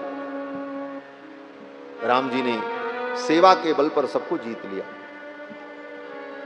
इस विषम परिस्थिति में भी दशरथ जी महाराज भगवान के इन गुणों का चिंतन कर, दशरथ जी ने कहा, रानी राम ने क्या अपराध किया, मैं राम को वन में क्यों भेजूं? तो महारानी कैकेयी दशरथ जी महाराज से भी ज्यादा ऊंची आवाज में बोल पड़ी, और महारानी कैकेयी ने कहा, ठीक है महाराज, कोई बात नहीं, मुझे जो कहना था वो मैंने कह दिया, अब देना न देना ये आपकी मर्जी है, आप राजा हैं, लेकिन मेरा भी निर्णय आप सुन लो। महाराज ने कहा, क्या निर्णय? महारानी कैकेयी ने कहा, मेरा निर्णय यही है कि अगर आपने मेरे वरदान को पूर्ण नहीं किया तो आपके सामने ही विष पी करके मैं अपने प्राणों का त्याग कर दूं। बगल में एक कटोरे में विष रखा था, और विष था कि पानी था कि कोई औषधि थी, ये तो भगवान जाने, लेकिन महाराज को डराने के लिए, उन्हें ब्लैकमेल करने के लिए, जो भी समझ लो, महारानी कैकेयी ने कहा कि अहम ही विषमद्यैव पीत्वा बहुत अवाग्रतः पश्यतस्ते मरिष्यामि, आपके सामने ही इस विष को पी करके मैं मरूंगी। यह भी बड़ा विचित्र तरीका है। अपनी बात को मनवाने का दो तरीका बड़ा विचित्र है इस दुनिया में। एक तरीका तो यह है कि मेरी बात मान लो नहीं तो मैं तुम्हें मार दूंगा, और दूसरा तरीका बोले मेरी बात मान लो नहीं तो मैं मर जाऊंगा। ये दो तरीका बड़ा खतरनाक है, या तो तुम्हें मार दूंगा या तुम्हें मर जाऊंगा। महारानी कैकेयी ने कहा, अभी मैं विष पी करके अपने प्राणों का त्याग कर दूंगी, और पश्यतस्ते मरिष्यामि, आपके देखते देखते मैं मरूंगी। और महाराज, कल आप अपने पुत्र राम का अभिषेक नहीं कर पाएंगे, कल आप मेरा अंतिम संस्कार करेंगे, मेरा दाह संस्कार करेंगे, मेरा पिंडदान करेंगे आप, ये राज्याभिषेक नहीं होगा। ऐसा कह करके महारानी चुप हो गई। अब तो महाराज दशरथ बड़े व्याकुल हुए, और महाराज दशरथ ने कहा, धिगस्तु योषितो नाम सठा स्वार्थ परायणा। महाराज दशरथ ने कहा, धिक्कार है ऐसी स्त्री को जिस स्त्री के अंदर इतना स्वार्थ हो। उसे कुल के नाश की चिंता नहीं, परिवार के परंपरा की चिंता नहीं, अपने स्वार्थ में इतनी अंधी हो जाए कि कुल का ही नाश कर दे। ऐसी स्त्री को धिक्कार है। धिगस्तु योषितो नाम सठा स्वार्थ परायणा। और इतना कहते हुए महाराज दशरथ क्रोधित हो गए, और उन्होंने कहा, जाओ, मैं कुछ नहीं दूंगा, कोई वरदान नहीं दूंगा, मर जाओ तुम, ये पृथ्वी फट जाए, तुम पृथ्वी में धंस जाओ, लेकिन तेरे इस वचन की मैं पूर्ति नहीं करूंगा। क्रोध में ऐसा महाराज दशरथ बोलते तो हैं, लेकिन भीतर से अंतर मन कहता है, रघुकुल रीति सदा चली आई, प्राण जाए पर वचन न जाए, लोग क्या कहें। और यही सब सोच करके महाराज दशरथ रोने लगे, आंखों से अश्रु बहने लगे। और महारानी कैकेयी सामने बैठी हैं, उनके ऊपर कोई फर्क नहीं। कैसा दृश्य रहा होगा। जिन चक्रवर्ती सम्राट महाराज दशरथ के सामने पृथ्वी के सारे राजे, बड़े बड़े रजवाड़े, बड़े बड़े नृपति अपना किरीट मुकुट उनके चरणों में रख देते थे। स्वर्ग के देवता, देवताओं के राजा इंद्र भी जिनको इतना सम्मान देते थे, आज वो दशरथ जी महारानी कैकेयी के सामने बिलख रहे, रो रहे। महारानी कैकेयी को दया नहीं आ रही। कैसा दृश्य है, जैसे कोई वृद्ध वृषभ, वृषभ बोले तो साण, कोई वृद्ध साण हो, वृषभ हो, और उसके सामने कोई शेरनी बैठी हो, और शेरनी कब उसका शिकार कर ले कोई ठिकाना नहीं, क्योंकि वो वृद्ध है, कहीं जा नहीं सकता, असमर्थ है। यह दृश्य प्रकट हुआ। वाल्मीकि जी ने ऐसे ही चित्रण किया। शेरनी के समान गुर्राती रही महारानी कैकेयी, और दशरथ जी महाराज विलाप करते। पूरी रात ऐसे ही बीती।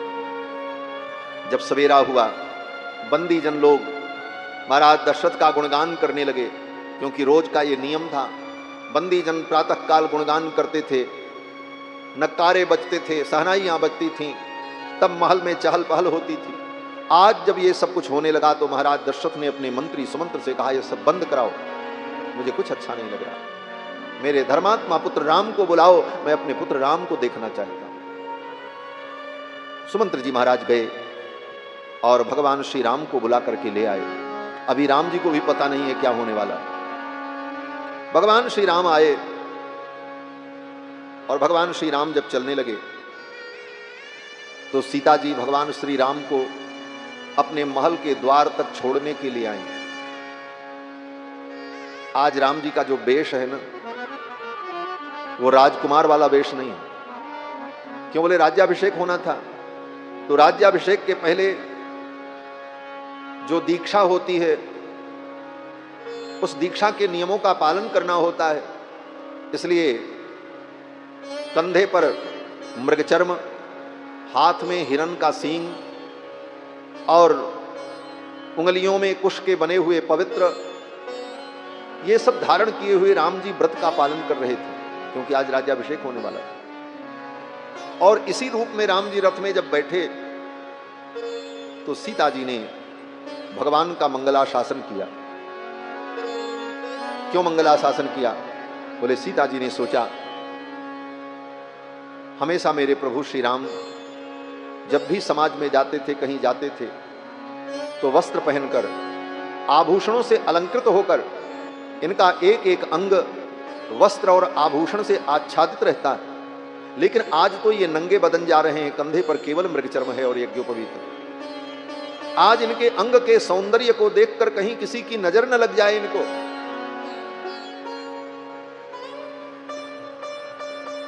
क्योंकि आज इन्होंने आभूषण और वस्त्र से अपने अंग को आच्छादित नहीं किया है, तो मेरे प्रभु श्री राम को किसी की नजर न लगे, इसलिए जानकी जी ने भगवान का मंगलाशासन किया।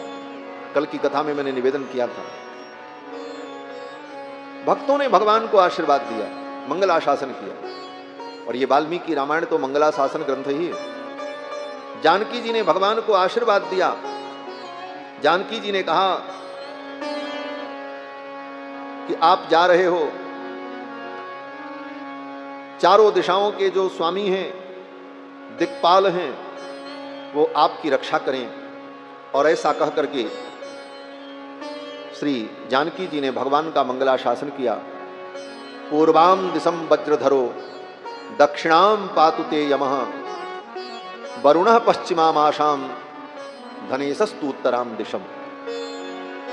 पूर्व दिशा के स्वामी इंद्र आपकी रक्षा करें, दक्षिण दिशा के स्वामी यमराज आपकी रक्षा करें, पश्चिम दिशा के अधीश्वर वरुण आपकी रक्षा करें, और उत्तर दिशा के जो दिक्पाल हैं, स्वामी हैं, कुबेर, वो आपकी रक्षा करें। पूर्वाम दिशम वज्रधरो दक्षिणाम पातुते यमः वरुणः पश्चिमामासाम धनेशस्तु उत्तराम दिशम।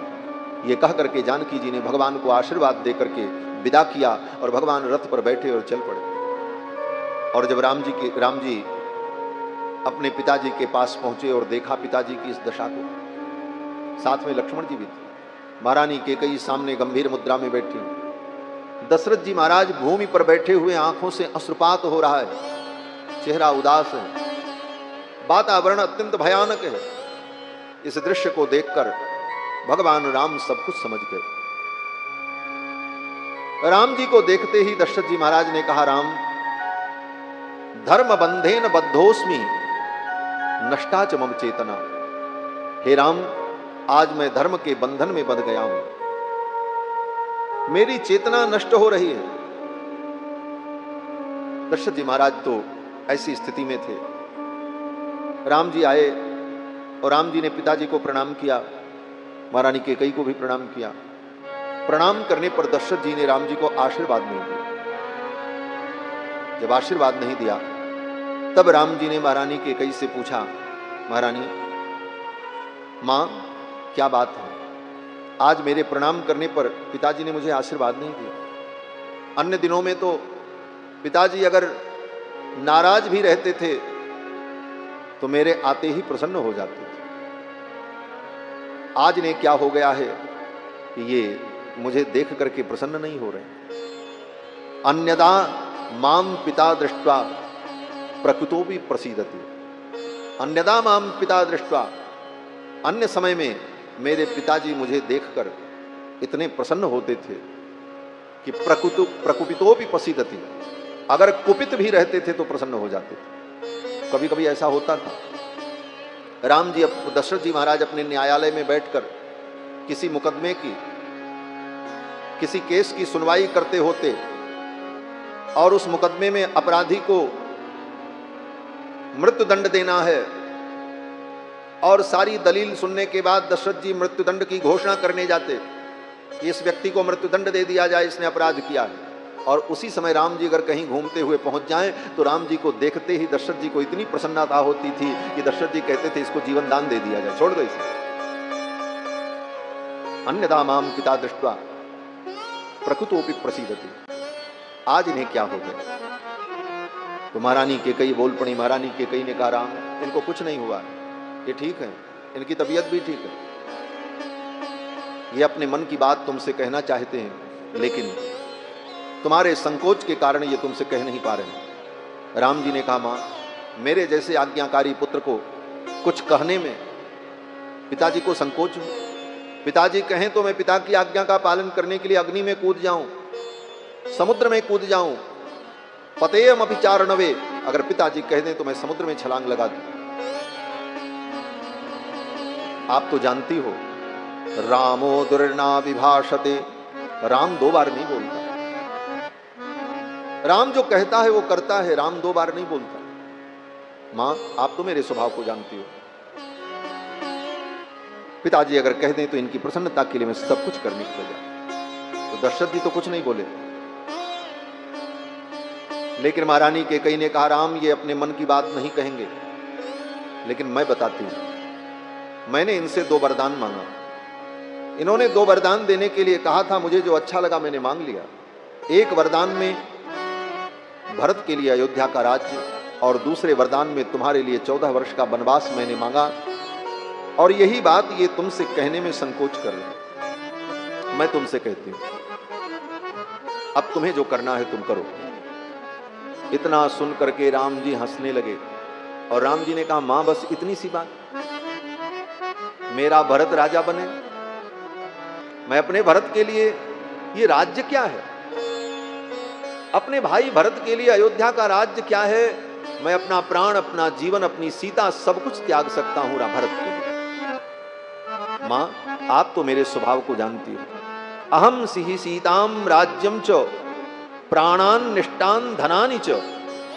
मैं अपने प्राण को, अपने धन को, अपने इष्ट को, यहां तक कि अपनी प्रिय पत्नी सीता को भी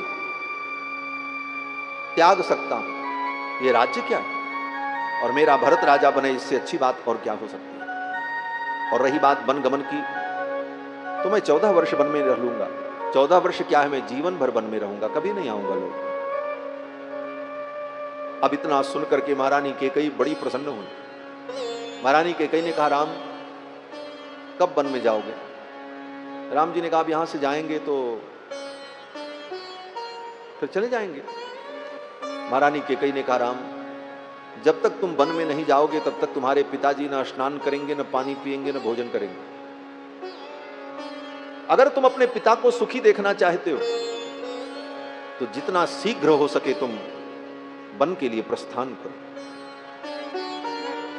यावत त्वं न राम यातः पुरात, इस पुर से, इस नगर से जब तक तुम चले नहीं जाओगे, पिता तावत न ते राम स्नास्यति भोक्षते पिवा, जब तक तुम वन में नहीं चले जाओगे तब तक तुम्हारे पिता न भोजन करेंगे न स्नान करेंगे।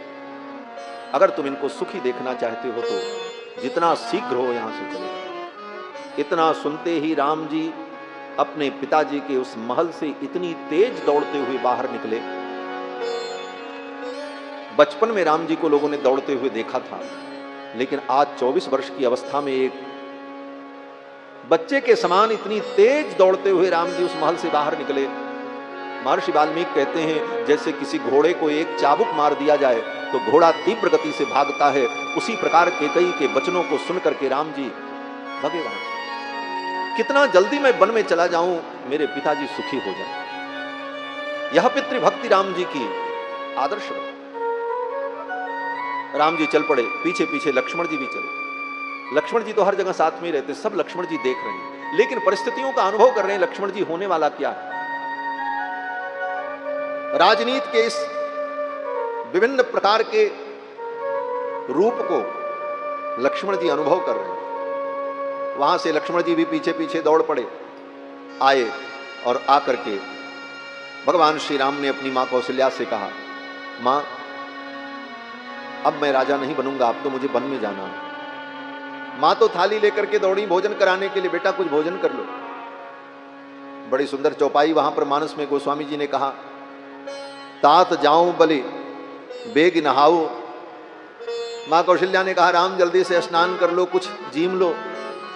तात जाऊं बलि बेग नहाऊं, जुट जाऊं बलि बेग नहाऊं, जो मन भाव मधुर कछु खाऊं, जो मन भाव मधुर कछु खाऊं, जो मन भाव मधुर कछु खाऊं। मैया ने कहा, राम स्नान कर लो, कुछ खा लो, तब पिताजी के पास प्रणाम करने जाना। राम जी ने मैया से कहा, मां अब मुझे कुछ नहीं खाना है, अब तो मुझे वन में जाना है, इस राजसी वेश का भी त्याग कर देना है। मां कौशल्या ने कहा, क्या हुआ? राम जी ने जब सारा वृत्तांत बताया तो सब सुन करके महारानी कौशल्या बेहोश हो गई, भूमि पर गई। भगवान श्री राम ने मां कौशल्या को संभाला, अपने कर कमल को मां कौशल्या के मस्तक पर फेरा। भगवान के शीतल कर कमल के स्पर्श से महारानी कौशल्या को चेतना आई। इस दृश्य को देखकर लक्ष्मण जी को क्रोध आ गया। अभी तक तो लक्ष्मण जी सहन कर रहे थे। लक्ष्मण जी ने कहा, भैया बहुत हुआ, अब मुझसे नहीं देखा जा रहा, और अब मैं सभी को चुनौती देता हूं। लक्ष्मण जी ने कहा, अब आपका राज्याभिषेक दुनिया की कोई ताकत रोक नहीं सकती। न महारानी कैकेयी का वरदान रोक पाएगा, न महाराज का संकल्प रोक पाएगा। और जो आपके राज्याभिषेक में बाधक बनने आएगा, मैं उसे मार डालूंगा। यहां तक कि पिताजी भी अगर आ गए तो हनिष्ये पितरम वृद्धम कैकेय्या सक्त मानसम, कैकेयी में आसक्त ऐसे बूढ़े बाप को मैं मार डालूंगा। मैं देखता हूं कौन आपका राज्याभिषेक रोकता है। खून की नदियां बह जाएंगी अयोध्या में, लेकिन आपका राज्याभिषेक टल नहीं सकता। पिताजी भी आपके विरोध में आएंगे, मैं उनका भी वध कर दूंगा, उन्हें भी मार दूंगा। बहुत से लोग कहते हैं लक्ष्मण जी इतने अशिष्ट हो गए, अपने पिता के विषय में ऐसा बोल रहे हैं, ये तो मर्यादा नहीं है। लेकिन बंधुओं, लक्ष्मण जी भगवान के परम भक्त हैं, और ये लक्ष्मण जी की शोभा है। भगवान से बढ़कर के लक्ष्मण जी के लिए कोई नहीं, और जो भगवान के विरुद्ध हो वो कोई भी हो, उसे त्यागा जा सकता है। तजिए ताहि कोटि बैरी सम यद्यपि परम स्नेही, जाके प्रिय न राम वैदेही। जिसको भगवान प्रिय न हो उसे त्याग देना चाहिए। जो भगवान का विरोधी हो उसे त्याग देने में कोई आपत्ति नहीं। लक्ष्मण जी ने कहा मैं बूढ़े पिता को मार डालूंगा। लक्ष्मण जी ने तो यहां तक कहा पिताजी बूढ़े हो गए, ये सठिया गए हैं। हाँ, सठिया गए का मतलब 60 वर्ष से ऊपर हो जाता है तो व्यक्ति सठिया जाता है। लोग कहते हैं आजकल सठिया गए। लक्ष्मण जी ने यही कहा वृद्ध भावेन गर्हितम, बूढ़े होने के कारण इनकी बुद्धि खराब हो गई। महारानी कैकेयी के अनुचित वचन को उन्होंने स्वीकार क्यों किया? और स्वीकार किया है तो वो जाने राज्याभिषेक तो आपका होगा, अगर वो विरोध करेंगे तो मैं उनको भी मार दूंगा। भरत भी आएंगे तो भरत का भी मैं वध कर दूंगा। लक्ष्मण जी ने सब कुछ कहा। भगवान श्री राम ने लक्ष्मण जी को तुरंत डांटा। राम जी ने कहा लक्ष्मण मैं जानता हूं तुम सब कुछ कर सकते हो, तुम कृतांत हो, कृतांत भक्षक हो। लक्ष्मण जी के लिए यही तो राम जी ने संबोधन किया है वहां युद्ध के प्रसंग में, तुम कृतांत भक्षक असुर त्राता। काल को भी तुम जीत सकते हो लक्ष्मण, मैं जानता हूं।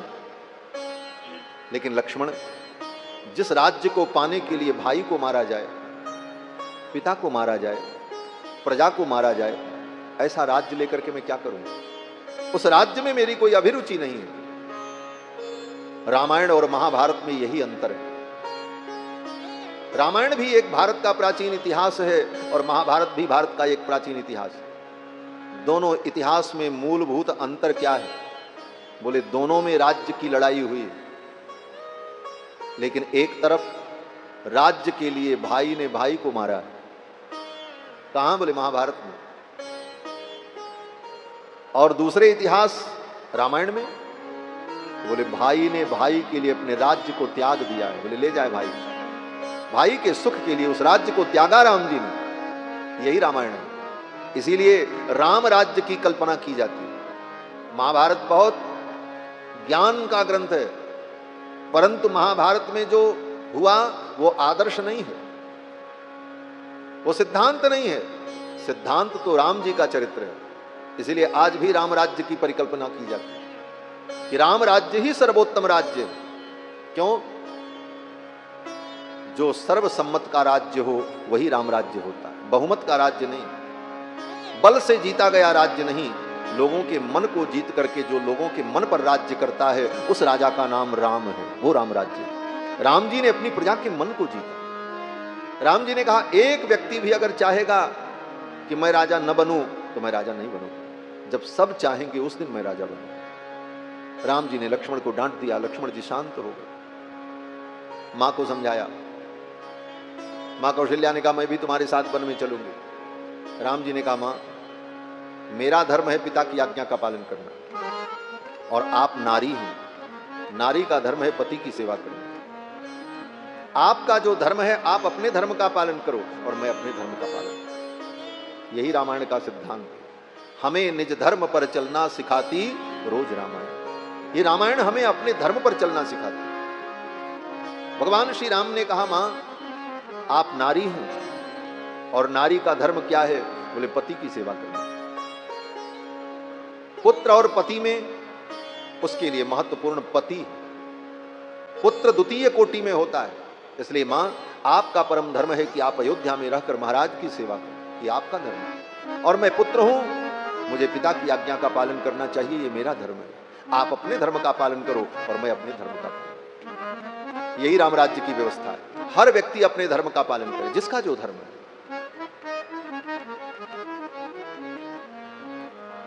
धर्म निरपेक्ष राज्य भी अच्छा नहीं है, धर्म सापेक्ष राज्य भी अच्छा नहीं है। सर्वोत्तम राज्य क्या है? बोले राम राज्य। राम राज्य में हर व्यक्ति को अपने धर्म के पालन की पूर्ण स्वतंत्रता है। अगर कोई राक्षस है तो राक्षस का जो धर्म है, राक्षस अपने धर्म का पालन, उसके धर्म में भी हस्तक्षेप न किया जाए, किसी के ऊपर कोई धर्म थोपा न जाए। भगवान श्री राम चाहते तो रावण का वध करने के बाद वहां पर अपने परिवार के किसी व्यक्ति को राजा बना करके बैठा देते। आज की जैसी व्यवस्था होती तो यही ना होता कि अयोध्या में से किसी व्यक्ति को बुला करके अपने खानदान के किसी व्यक्ति को वहां बैठा देते, बोले तुम यहां राज करो। लेकिन राम जी ने ऐसा नहीं किया। राम जी ने कहा ये राक्षसों की नगरी है, रावण ने बदमाशी की, उसको दंड मिल गया, अब यहाँ का राजा कोई राक्षस ही होना चाहिए, जिससे राक्षस लोग अपने धर्म का पालन करते हुए अपने स्वभाव में जीवित रहे। और विभीषण को, राक्षस राज विभीषण को ही लंका का राजा बनाया। बाली को भी मारा तो वहां किसी अपने आदमी को नहीं बैठाया, सुग्रीव को ही बैठाया। ये वानर है, इनका जो धर्म है ये अपने धर्म का पालन। सब अपने अपने धर्म का पालन करें और अपने अपने धर्म के पालन से लोग सुख प्राप्त करें, यही राम राज्य की व्यवस्था है। भगवान श्री राम ने मां कौशल्या से कहा, आप अपने धर्म का पालन करो, मैं अपने धर्म का पालन करूं। राम जी के इस वचन को सुनकर के मां कौशल्या बड़ी प्रसन्न हुई और मां कौशल्या समझ गई।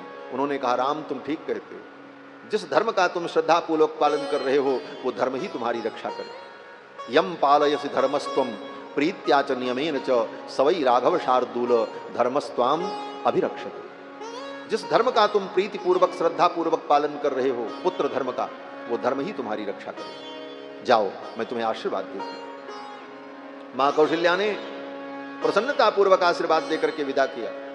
राम जी आए और आकर के सीता जी को बताया। अभी सीता जी को पता नहीं था। सीता जी ने जब सुना तो सीता जी ने कहा, मैं भी आपके साथ चलूंगी। राम जी ने कहा, आप अयोध्या में रहकर सास ससुर की सेवा करो। तो जानकी जी ने कहा, प्रभु मां कौशल्या के लिए अगर नारी धर्म है तो मेरे लिए भी तो नारी धर्म है। मैं आपकी पत्नी हूं, आपकी सेवा छोड़ करके मैं कहीं नहीं जाऊंगी, मैं तो आपके चरणों में रहूंगी। अगर नारी का ये धर्म नहीं है तो आप मुझे बताओ। भगवान चुप हो गए। भगवान ने कहा, ठीक है सीते, तुम भी चलो। सीता को अनुमति मिल गई। लक्ष्मण जी सब कुछ देख रहे थे। लक्ष्मण जी ने सोचा, जब ये